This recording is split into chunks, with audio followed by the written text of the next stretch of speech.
Depuis le mois d'octobre, les pays d'Afrique de l'Est subissent des pluies diluviennes. En résulte des inondations qui ont fait plus de 300 morts dans la région. En Tanzanie, 58 personnes ont perdu la vie au cours des 2 dernières semaines. Au Kenya, une dizaine de personnes ont également disparu.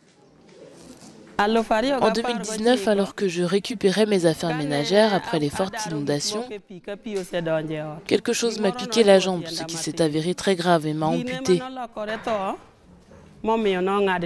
Les inondations me poursuivent et aujourd'hui je suis boiteuse. Je ne peux même pas sortir de ces eaux de crue après qu'elles aient rempli ma maison. Ma maison est toujours submergée par l'eau,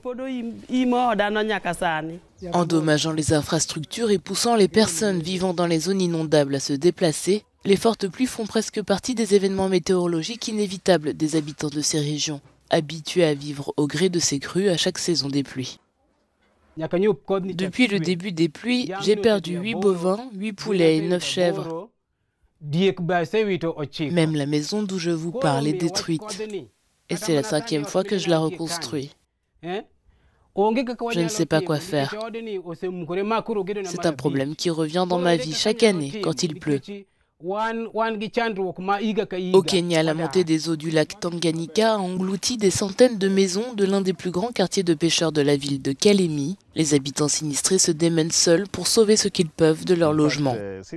En fait, 646 ménages ont été déplacés, dont 246 campent à l'école primaire d'Ombaka ou au centre d'évacuation d'Ombaka. 380 d'entre eux sont allés s'installer chez leurs proches qui se trouvent sur des terrains plus élevés. Le département météorologique du Kenya avait prévenu que le pays allait connaître de très fortes précipitations et avait demandé à la population de se préparer à des inondations. Les pluies devraient atteindre leur maximum vers la fin du mois.